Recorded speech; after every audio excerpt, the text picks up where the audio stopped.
Jauh di sebelah timur Indonesia, tepatnya di tanah surga Papua, tinggallah sekelompok suku Gresi di Kampung Yansu. Kampung Yansu terletak di atas sebuah bukit yang dikelilingi oleh pepohonan yang rindang. Di sebelah barat Kampung Yansu terdapat sungai yang mengalir dengan jernih. Di sebelah selatannya terdapat rawa yang ditumbuhi sagu yang amat subur. Orang-orang di Kampung Yansu hidup berdampingan dengan kekayaan alam yang ada di sekitar mereka. Mereka memanfaatkan berbagai hasil hutan untuk kebutuhan sandang, pangan, dan papan. Meski demikian, orang-orang di Kampung Yansu hanya menggunakan seperlunya saja. Di tengah-tengah perkampungan, nampaklah sebuah rumah milik kepala suku Kampung Yansu yang dikenal dengan nama Yansu Meiram. Di depan rumah Yansu Meiram terdapat sebuah pohon yang amat besar dan rindang. Orang-orang Kampung Yansu menyebut pohon itu dengan nama pohon ngoi. Yansu Meiram merawat pohon ngoi dengan sangat baik setiap harinya. Ia melarang siapapun untuk memetik buah dari pohon ngoi itu. Ayah, bolehkah kami memetik buah itu? Nampaknya enak sekali. Tidak boleh. Tunggulah sampai buahnya ranum. Lalu kami boleh memakannya? Tidak. Buah ini akan bermanfaat untuk hal lain. Memangnya apalagi manfaat dari buah selain untuk mengenyangkan perut? Ayah ini ada-ada saja.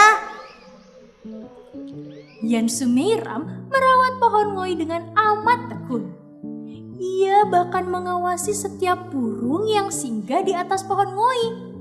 Burung-burung tersebut antara lain burung kakatua, burung nuri, dan sepasang burung cendrawasih yang dikenal dengan nama Birds of Paradise. Waktu terus berlalu. Tak terasa buah pohon ngoi telah berubah warna. Tanda buah tersebut telah ranum.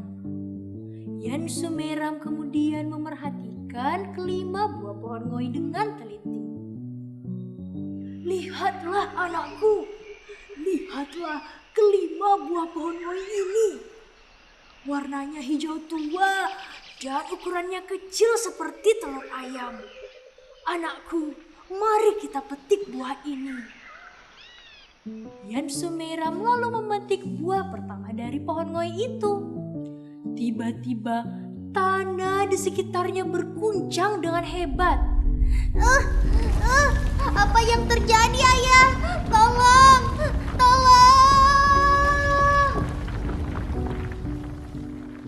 Ketika Yansu Meiram kembali meraih untuk memetik buah kedua, tiba-tiba guntur yang sangat besar menyambar pohon ngoi itu. Aduh, aku kaget sekali. Yansu Meiram kembali meraih untuk memetik buah pohon ngoi yang ketiga. Tiba-tiba hujan yang amat deras turun di Kampung Yansu. Angin bertiup sangat kencang ketika Yansu Meiram memetik buah keempat. Aduh, Ayah, hentikan. Jangan memetik buah itu lagi. Hentikan, Ayah. Ketika semua buah pohon ngoi berhasil dipetik oleh Yansu Meiram, retakan di tanah akibat guncangan tadi kemudian terisi oleh air yang sangat banyak.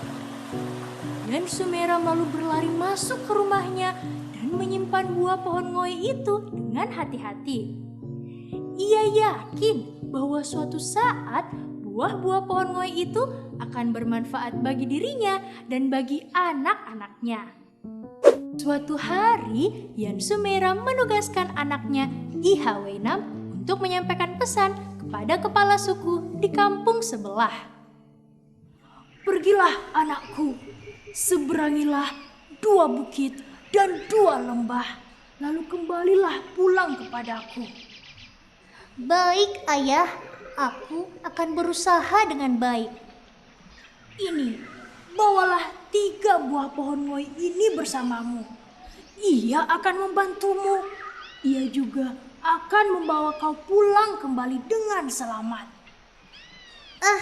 Mana bisa buah pohon ngoi melakukan itu, Ayah?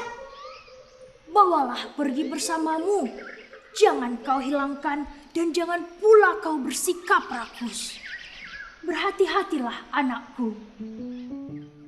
Ihaweinam lalu memulai perjalanannya. Ia menyimpan ketiga buah ngoi pemberian ayahnya di dalam sebuah tas kecil yang terbuat dari anyaman pandan.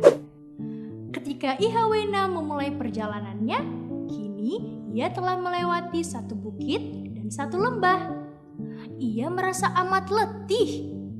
Ihaweinam akhirnya duduk di bawah sebuah pohon matoa yang amat besar dan rindang. Aduh, panas sekali. Aku juga merasa haus dan lapar. Lihatlah buah-buah matoa yang nampak enak ini. Akan kumakan. Satu, dua, enak sekali. Ihaweinam lalu memakan banyak sekali buah matoa. Ia makan lagi dan lagi karena ia takut nanti akan merasa kelaparan di perjalanan. Meski perutnya sudah kenyang. Sekarang aku merasa haus, tapi nampaknya di sini tidak ada air. Lihat, apakah itu sebuah akar pohon yang menggantung? Wah, Ihaweinam lalu berjalan mendekati akar pohon yang menggantung seperti tali. Ia memanah akar pohon itu dan seketika pohon itu mengeluarkan banyak sekali getah. Ihaweinam lalu meminumnya untuk melepas dahaga. wah, segar sekali. Ihaweinam lalu melanjutkan perjalanannya. Kini ia telah melewati 2 bukit dan 2 lembah. Namun ketika Ihaweinam menginjakkan kakinya di lembah kedua, tiba-tiba sebuah sumber mata air muncul dari bekas pijakannya. Ia berusaha menghindar. Namun sumber mata air yang lain muncul di bekas pijakannya pula. Dari mana? Dari mana asalnya air ini? Aduh, aku harus kemana? Ihaweinam merasa ketakutan karena air itu terus bertambah dan bertambah hingga nyaris menutupi seluruh lembah itu. Aku harus lari kemana? Tolong! Aduh, nanti aku bisa tenggelam. Tolong! Oh, itu ada sebuah pohon. Ihaweinam lalu memanjat sampai ke puncak pohon itu. Ia melihat ke sekelilingnya dan mulai merasa kebingungan. Dari mana asalnya air-air ini? Kenapa ada banyak sekali? Tolong, aku takut. Tolong. Ihaweinam duduk di atas pohon itu selama sehari semalam. Ia mulai merenungkan nasibnya dan berpikir bagaimana perjalanannya harus terhenti akibat genangan air itu. Ini pasti karena ulahku yang ceroboh. Aku makan banyak sekali buah matoa, meski aku sudah kekenyangan. Aku juga telah merusak akar pohon. Saat ini alam pasti sedang menghukumku. Maafkan aku. Aku bersalah. Sekarang aku harus apa? Ihaweinam lalu merogoh tas kecilnya dan menemukan 3 buah pohon ngoi pemberian ayahnya. Apakah buah pohon ngoi ini benar-benar bisa membantuku? Kita coba sajalah. Wahai buah pohon ngoi, tolonglah aku. Jika aku melemparkan dahan pohon ini ke atas air dan dia tenggelam, maka aku akan tenggelam. Tapi jika dahan pohon itu tidak tenggelam, maka aku juga tidak akan tenggelam. Ihaweenam lalu melemparkan sebuah dahan pohon yang besar tempatnya berlindung ke atas air. Ajaib, ternyata dahan pohon besar itu tidak tenggelam. Ihaweenam lalu melompat ke atas air dan berpegangan kepada dahan itu. Ia berusaha mencapai pinggiran lembah untuk mencari pertolongan. Ketika sampai di daratan, Ihaweenam merasa amat bersyukur karena alam telah memberikannya satu kali lagi kesempatan untuk melanjutkan perjalanannya.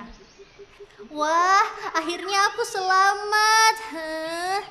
Tapi sekarang aku harus ke arah mana ya? Semuanya kini nampak sama akibat genangan air ini. Aduh. Oh, aku akan meminta bantuan kepada buah pohon ngoi. Wahai buah pohon ngoi, tolonglah aku. Tolong tunjukkan arah yang tepat agar aku bisa melanjutkan perjalananku. Ihaweenam lalu melemparkan ketiga buah pohon ngoi itu ke atas tanah. Ketiga buah itu lalu menggelinding menyusuri lembah. Ihaweenam berlarian mengikuti buah pohon ngoi. Ia kemudian sampai ke tujuannya. Setelah menyampaikan pesan ayahnya kepada kepala suku kampung sebelah, Ihaweenam lalu pulang kembali ke kampung Yansu. Ihaweenam lalu menceritakan perjalanannya yang penuh pelajaran kepada ayahnya. Wah, ayah benar. Buah-buah pohon ngoi ini memang sangat sakti.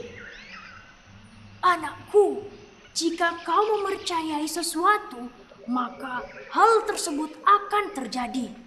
Sama pula halnya dengan buah-buah pohon ngoi ini.